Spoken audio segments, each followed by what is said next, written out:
సొంత వైద్యం గుండెకు చేటు. మెడికల్ షాపుకి పోయి జ్వరం వచ్చినా, దగ్గు వచ్చినా, జలుబు వచ్చినా, లేదు ఇంకా కొంత సీరియస్గా ఉండే సిచ్యువేషన్ ఉన్నా కూడా చాలామంది యాంటీబయాటిక్స్ కూడా మెడికల్ షాప్కి వెళ్ళి కొనుగోలు చేస్తున్నారు. షాప్ల దగ్గరికి వెళ్ళిన తర్వాత కూడా నాకు ఈ ప్రాబ్లం ఉంది ఇవ్వండి అంటే మెడికల్ షాప్ వాళ్ళు మెడిసిన్స్ ఇస్తున్నారు. దీనికి ప్రధానమైన కారణం ఏంటి? ఎందుకు జనాలు డైరెక్ట్గా మెడికల్ షాప్ నుంచి కొనుగోలు చేస్తున్నారు అని అంటే, డాక్టర్ల దగ్గరికి ప్రైవేట్ హాస్పిటళ్ళకి వెళ్ళలేని పరిస్థితి. ప్రభుత్వ హాస్పిటల్కి వెళ్దామంటే ఏడున్నాయి, ఏడలేనే లేవు. ఏడికి పోతాం, ఏడికి పోవడానికి అవకాశం కూడా లేదు, అక్కడ మందులు లేవు, డాక్టర్ లేడు, ఎవడూ లేడు. సో కాబట్టి ప్రైవేట్ హాస్పిటల్కి వెళ్ళాలి. అక్కడికి వెళ్తే నిలువు దోపిడీ. అక్కడికి వెళ్ళలేక మెడికల్ షాప్ దగ్గరికి వెళ్ళి మందులు తెచ్చుకుంటున్నారు. దానివల్ల గుండెకి చాలా ప్రాబ్లం వస్తుందట. 40-50 ఏళ్లలోపున్న ఒక సినిమా హీరోనో, రాజకీయ నాయకుడో, క్రీడాకారుడో హఠాత్తుగా గుండెపోటుతో మరణించారని తెలియగానే అరే ఇంత చిన్న వయసులో చనిపోయారే అని ఆవేదన చెందుతాం. అదే మన సన్నిహితులైతే ఆందోళన చెందుతాం. ఇప్పుడు చాలామంది ఆ పరిస్థితులను తమకు అన్వయించుకొని ఒత్తిడి పెంచుకుంటున్నారు. టెస్టుల కోసం ఆసుపత్రుల బాట పడుతున్నారు. కొందరు నేరుగా డయాగ్నోస్టిక్ సెంటర్లకు వెళ్ళిపోతున్నారు. వీరిలో సిటీ యాంజియోగ్రామ్ చేయాలని కోరుతున్న వారి సంఖ్య గణనీయంగా ఉంటున్నది. అప్రమత్తత పేరుతో ఇలా చేయడం వల్ల లాభం కన్నా నష్టమే ఎక్కువని నిపుణులు చెబుతున్నారు. అసలు గుండె పరీక్షలు ఎప్పుడు అవసరం? సిటీ యాంజియోగ్రామ్ ఎవరు చేయించుకోవాలి? అయితే ఇది నేను ఇంతకుముందు చెప్పిందేమో ఇంకా వేరే రకాల వ్యాధులకు సంబంధించిన దానికి దారి తీస్తుంది. ఇదేమో ఈ సిటీ యాంజియోగ్రామ్ అన్నమాట. అంటే స్కానింగ్ ద్వారా యాంజియోగ్రామ్ అంటే మనకి ఈ చెవి నుంచి చేయి నుంచి కానీ తొడ నుంచి కానీ ఎక్కించి గుండె యొక్క వాల్స్ని చెక్ చేస్తారు, ఎట్లా ఉన్నాయి ఏంటి అని. అది యాంజియోగ్రామ్. ఒకవేళ అందులో బ్లాక్స్ కానీ ఇంకేదైనా ప్రాబ్లం ఉందని తెలిస్తే next angioplasty or something bypass or something ఏదో వేరే ట్రీట్మెంట్కి వెళ్ళిపోతారు నెక్స్ట్ ఫర్దర్. సో ఈ యాంజియోగ్రామ్ డైరెక్ట్గా చేయించుకున్న వాళ్ళు ఎక్కువ ఉన్నారట. కొంచెం ఇబ్బంది కాగానే హాస్పిటల్కి వెళ్ళి సిటీ తీయమంటున్నారట. అంటే ఇది కరెక్ట్ కాదని డాక్టర్ చెప్తున్నారు.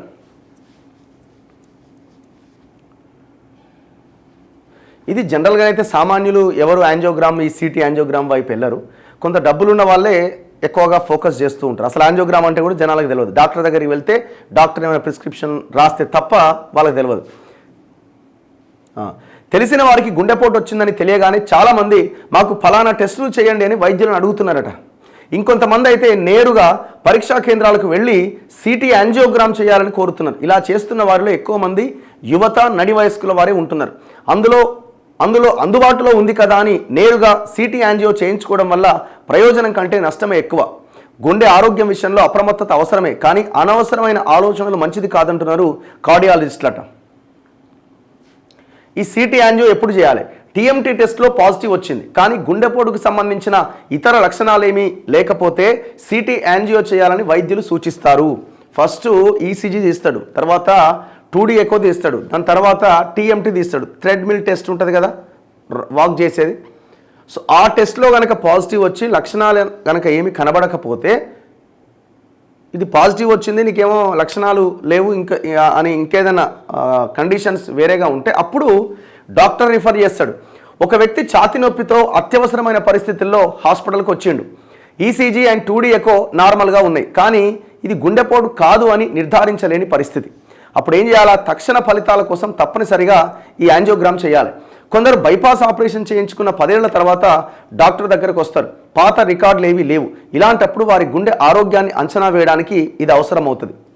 వైద్యులపైన ఒత్తిడి వద్దు. ఇప్పుడు ఇంటర్నెట్లో వైద్య సమాచారం తెలుసుకోవడం ఎక్కువైంది. గుండె రక్తనాళాల్లో పూడికలు సిటీ యాంజియోతో తెలుస్తాయని నేరుగా ఆ పరీక్ష కోసం వెళ్తున్నారు. అయితే రెగ్యులర్ స్క్రీనింగ్ చేయకుండా సిటీ యాంజియోకి వెళ్ళకూడదు.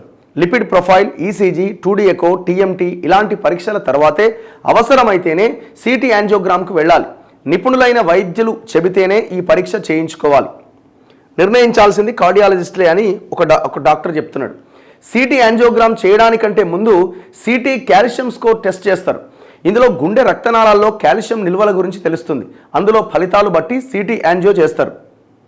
కొంతమంది డాక్టర్లు మరి ఇది కూడా చేస్తలేరు, ఎందుకంటే పైసలు వస్తాయి. ఇప్పుడు ఈ టెస్ట్ దగ్గర ఈజీగా అడ్మిట్ కావాలి. అందులో స్కానింగ్ అయితేనేమో అవసరం లేదు. ఇది ఒకవేళ యాంజియోగ్రామ్ చేయాలంటే అడ్మిట్ అయితే చేస్తే సాయంత్రానికి ఏమో డిశ్చార్జ్ చేసేస్తారు. ఈజీ. ఇది 10, 20 వేలు 30 వేలతో కూడుకున్న వ్యవహారం. కాల్షియం స్కోర్ మరీ ఎక్కువగా ఉంటే సిటీ యాంజియో కంటే రెగ్యులర్ యాంజియోగ్రామ్ చేయడం మంచిది. రెగ్యులర్ యాంజియోగ్రామ్ అంటే ఈ చేతి నుంచి కానీ తొడ నుంచి కానీ పంపించి వాల్స్ చెక్ చేయడం అనమాట. కార్డియాలజిస్ట్ పర్యవేక్షణలో కాకుండా నేరుగా కొన్ని డయాగ్నోస్టిక్ సెంటర్లకు వెళ్ళి సిటీ స్కాన్ కానీ సిటీ యాంజియో చేయించుకున్నప్పుడు అక్కడ కేవలం టెక్నీషియన్ మాత్రమే ఉంటే వాళ్ళు ఈ కాల్షియం స్కోర్ వంటివేవి పట్టించుకోరు. దీనివల్ల సరైన ఫలితాలు రావు. సిటీ యాంజియోలో మరో ముఖ్యమైన విషయం ఎంత కాంట్రాస్ట్ ఇస్తున్నారు అనేది చాలా ముఖ్యమైన విషయం అట. సాధారణంగా సిటీ యాంజియోలో 80 ml ఇంజెక్షన్ ఇస్తారట. అదే నార్మల్ యాంజియోగ్రామ్లో 20 to 25 mlలో చేసేయచ్చు. కిడ్నీ వ్యాధులున్న వారిలో కాంట్రాస్ట్ ఇంజెక్షన్ ఎంత తక్కువ మోతాదులో వాడితే అంత మంచిదట. గుండె పంపింగ్ బలహీనంగా ఉన్న వారిలో 80 ml కాంట్రాస్ట్ ఇంజెక్షన్ ఇస్తే వారిలో ఆయాసం పెరిగే అవకాశం ఉంటుంది. ఇలాంటి వారిలో సిటీ యాంజియో కంటే సాధారణ యాంజియోనే మేలు. ఇంజెక్షన్ ఇస్తారట, అంటే అది పంపిస్తారా ఆ మెడిసిన్. సో ఇప్పుడు ఇది అంత మంచిది కూడా కాదు కిడ్నీకి అని అంటున్నారు. రోగికి సిటీ యాంజియోనా రెగ్యులర్ యాంజియోనా అని నిర్ణయించాల్సింది డాక్టర్ మాత్రమే. రేడియాలజిస్ట్ కానీ కార్డియాలజిస్ట్ కలిసి నిర్ణయం తీసుకున్నప్పుడే ఆ రోగికి మేలు జరుగుతుంది.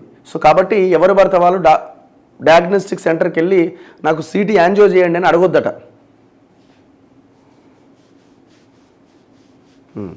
ఏంటి పరీక్ష అంటే ప్రామాణిక యాంజియోగ్రామ్లో అంటే నార్మల్ యాంజియోగ్రామ్లో రక్తనాళంలోకి క్యాథెటర్ ప్రవేశపెట్టి గుండె రక్తనాళాల్లో పూడికలు పరీక్షిస్తారు.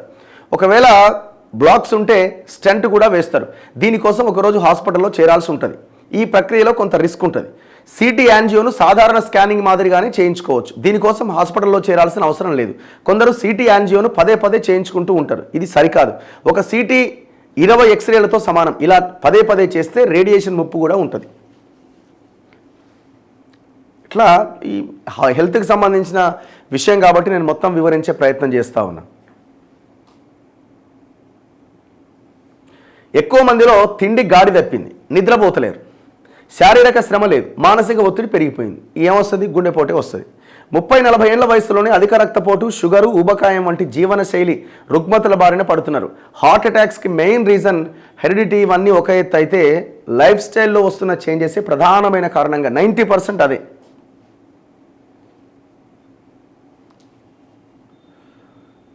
భారతీయ పురుషుల్లో 50% గుండెపోటు బాధితులు 50 ఏళ్లలోపు వారే అట. 50% మందికి గుండెపోటు వస్తున్న వారిలో 50 సంవత్సరాల లోపు వారే 50% ఉన్నారు. వీరిలో 25% మందికి 40 ఏళ్ళ కంటే ఇంక తక్కువ వాళ్ళకే వస్తుందట.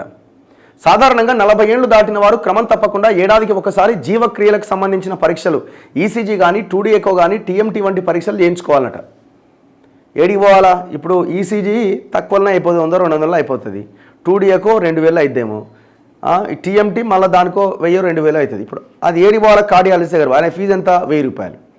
మొత్తం అయిపోయేసరికి ఈజీగా ఒక 7000 నుంచి 8000 రూపాయలు దానికి ఖర్చు అవుతుంది. మరి ప్రభుత్వాలే చేయొచ్చు కదా. గవర్నమెంట్ హాస్పిటల్కి వెళ్తే ఫ్రీగా ఇది చేసుకో. అసలు మిషన్లే కరువు అయిపోయాయి.